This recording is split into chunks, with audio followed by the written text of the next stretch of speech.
Good afternoon.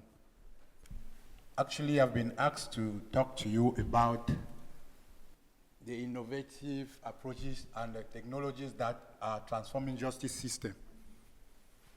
So, all of us know that today, without technology, we wouldn't have even been here. And within the justice system, technology has been one of the very most important things that we have been doing so far. But there is a question that we ask ourselves, especially some of us from Africa. It's very difficult for some jurisdictions in Africa to embrace technology. Why? Because these African jurisdictions, they believe that once there is technology, offenders of crimes try to look for other means to bypass the technology. And because of that, the justice system don't have the certainty to embrace technology. Why in the Western world, technology is one of the most important things that they have embraced. So now, what I will actually tell you people today is about the fact that technology is a two-way issue with us. Example in Cameroon that I come from. We talk about the technologies very well only during the pandemic. Because most of the courts were grounded and they started thinking of means on how they are going to continue activities within the different courts. So, in this case, for us to talk about technology and the innovations, we'll talk about how it happens within the courts and at the same time within the law firms. Within the court, we're talking about what happened in court, the setup of the court. What were judges or magistrates called upon to do, not to ground down activities? The first thing they did was they accepted electronic filing in court. What do I mean by that? You don't go to court to file. You send through emails, you send through other means. There was this issue of the fact that the judges accepted virtual hearings. Virtual hearings in such a way that you will not be present in court. You, through other means like Teams, Zoom, you can present your case, and even at the same time, they do listen to witnesses through this method. We had difficulties because most of the times, the legal department and lawyers had difficulties because they like cross-examining and seeing the person, looking the person directly in the eyes. So that was the limitation that some of them had. But it didn't stop the court from moving on with the activities. Now, at the same time, they had this issue of submissions. I had said they do submissions through online submissions, filing their submissions. But then, we had another difficulty because, especially in Africa, there are many courts that don't have internet connection in Africa. That is very certain. From where I come from, we have the main cities that you have internet connection in the court. But those that are around the suburb, you don't have connection. So it was very difficult for them. Even till now, it's very difficult for them to actually get to the new technology. Also, now we have the other innovations that we'll talk about, the modernization of the court setting. During this pandemic, there were a lot of investment in the setting of the court in such a way that you could have a screen in court where at first we never had those screens in court, even the legal department. And at the same time, the legal department adopted a system where the judicial police investigator had other possibilities to insert even cameras when they are moving. And there were cameras all over. That helps to, during investigation, when a crime or an offender has committed a crime, during this period, even the cameras in the street, they would go there to get evidence. That is another innovation. Now, let's talk about the innovations within the law firms.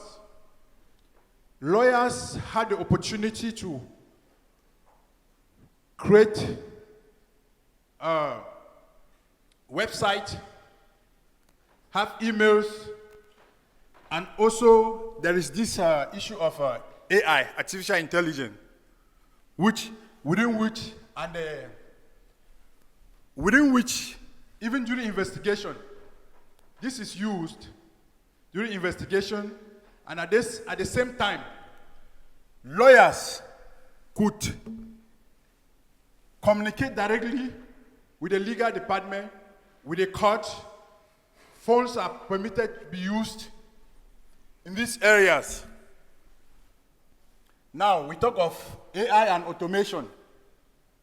You know, there are tasks that, like with the contracts, for instance, lawyers could use AI and even automation to get such documents, to get contracts that they have been, to get contracts, work on contracts, work of all sorts of documents. So this has actually made decision-making within the law firms itself very faster. We have also, during research, you know, today, lawyers can get to online and they get any information. Judgment, jurisprudence from different courts and different jurisdictions have been loaded online. Some of them have the cloud accounts that they can always go there, even judges. The people from the legal department, they get there to get information which can help them in their cases. I've talked about contract review through artificial intelligence, and also we have automation. You know, most of the times there's one thing. I know there are lawyers here. One of the most important things within law firms is to keep documents, get information well organized. This, with the innovation in technology, it has made it possible for lawyers to have iCloud accounts, have documents organized in such a way that we hardly keep physical documents again. They don't keep physical documents every day. You put your document in an account where each time, while you are out of their jurisdiction, you can still work without having any issues. Now, I know I'm almost against time, but I just want to emphasize on one thing. Why, in the Western world, we talk about technology and innovation, which is fast growing. In some parts of Africa, it is not growing at all. Because we still believe that for us to actually have confidence in technology, we need to be very certain that our data are well protected.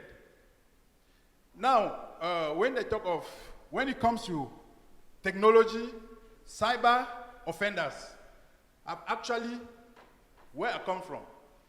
Cyber offenders, every day they keep on bypassing the technology in such a way that most judicial authorities are even afraid to use the modern day technology in any court process or during investigation.